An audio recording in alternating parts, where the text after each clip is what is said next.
صاحب زمان آمدیم آمدیم شاه حضرت صاحب زمان آمدیم آمدیم اللہم صلی علی محمد و آل محمد اعوذ باللہ من الشیطان الرجیم بسم اللہ الرحمن الرحیم۔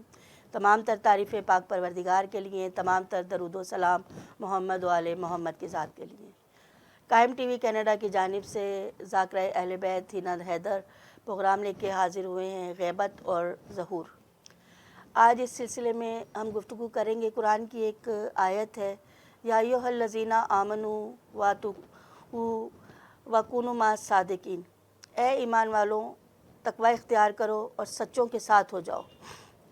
کونوا مع الصادقین ہمارا رجب کے پروگرام کا ٹائٹل بھی رہا ہے، جس میں نے بتایا کہ صادق اسے کہتے ہیں کہ جو کہہ دے وہ ہو جائے۔ یہاں پروردگار کہہ رہا ہے یا ایھا الذین آمنوا، اے ایمان والوں۔ اس کا مطلب ہے کہ ایمان والے اور ہیں، یعنی مومن اور ہیں، صادق اور ہیں۔ مومن تو صادق تو مومن ہو سکتے ہیں، لیکن مومن صادق نہیں ہے۔ صادق کا رتبہ بڑا ہے۔ مومن پہلے متقی ہوگا اور اس کے بعد رتبہ آتا ہے صادقین کا۔ دیکھیں قرآن کی اس آیت کو اگر ہم دیکھیں تو ہر زمانے میں ایک صادق کا ہونا لازمی ہے۔ اگر کسی زمانے میں کوئی صادق نہیں ہے تو قرآن کی یہ آیت نعوذ باللہ عبث ہے۔ تو ہمیں تلاش کرنے ہیں صادق ہے کون۔ سورہ حشر میں پروردگار کہہ رہا ہے کہ جو اللہ کی نصرت کرے، جو اللہ کی مرضیاں خریدے اور جو اللہ کے رسول کی نصرت کرے وہ صادق ہے۔ اور ہم دیکھتے ہیں کہ شب ہجرت مولا کائنات نے نہ صرف اللہ کی بسر رسول پہ سو کے اللہ کی مرضیاں خرید لی، بلکہ ہر موقع پہ اللہ رسول کی نصرت بھی کی۔ اگر اس کے علاوہ کوئی اور صادق زمانے کو نظر آتا ہے تو ضرور ہمیں بتائیں، ورنہ ماننا پڑے گا کہ جس صادق کا تذکرہ اس آیت میں ہے وہ مولا کائنات ہے۔ اور اس کے بعد 11 اماموں کا سلسلہ ہے، اور آج کے زمانے کے جو صادق ہیں وہ ہمارے وقت کے امام ہیں۔ اچھا، جہاں تک بات ہے صادق کی، رسول نے کہا تھا کہ میں تم میں 2 گنا قدر چیزیں چھوڑ کے جا رہا ہوں، اور یہ میں پہلے پروگرام میں بھی عرض کر چکی ہوں کہ رسول نے اپنی ان دونوں انگلیوں کو ملا کے یہ بات کہی تھی کہ میں تم میں 2 گنا قدر چیزیں چھوڑ کے جا رہا ہوں۔ ایک قرآن ہے اور ایک اطرت اہل بیت ہے۔ اگر تم ان سے تمسک رکھو گے تو میرے بعد ہرگز ہرگز گمراہ نہ ہوگے۔ آپ نے کہا تھا کہ زالہ بادی، یعنی میرے بعد زال نہیں ہوگے۔ یہ زال ہے کیا کہ جس کے لیے رسول کہہ رہے ہیں کہ اگر تم ان دونوں چیزوں سے تمسک، رسول کی بات کے اکارڈنگ امام زمانہ سے بھی تمسک رکھنا ہے اور قرآن سے بھی، ورنہ ہم زال ہو جائیں گے۔ زال کہتے کسے ہے؟ آئیے قرآن سے پوچھتے ہیں کہ زال کہتے کسے ہے۔ سورہ رعد میں پروردگار کہہ رہا ہے کہ کچھ لوگ ہیں کہ جن کی دعائیں قبول نہیں ہوتی، یعنی ان کی دعائیں زال ہو گئی ہیں۔ اب یہاں پہ پروردگار کہہ رہے ہیں دعائیں زال ہو گئی ہیں، تو کیا دعائیں نعوذ باللہ گمراہ ہو گئی ہیں؟ زال کا مطلب ہے کہ دعائیں قبول نہیں ہوتی، یعنی جو لوگ زال ہوں گے ان کی دعا قبول نہیں ہوگی۔ اگر ہم نے ان دونوں میں سے یعنی قرآن اور اطرت میں سے کسی ایک چیز کو بھی چھوڑ دیا تو ہماری دعائیں زال ہو جائیں گی، ہماری دعائیں قبول نہیں ہوں گی۔ ہماری دعاؤں کی قبولیت کی جو سند ہے وہ امام زمانہ علیہ السلام ہے۔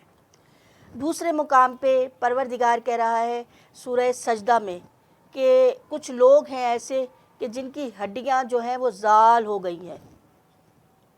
قرآن کی آیت ہے کہ ہڈیاں زال ہو گئی ہیں، یعنی نعوذ باللہ کیا ہڈیاں گمراہ ہو گئی ہیں؟ نہیں، اس کا مطلب یہ ہے ہڈیوں کا زال ہو جانا، ہڈیاں گل سڑ جانا۔ اگر ہم امام زمانہ سے متمسک رہیں گے، امام زمانہ سے متمسک رہیں گے تو ہماری ہڈیاں زال نہیں ہوں گی، زال ہونے سے، بوسیدہ ہونے سے بچ جائیں گی۔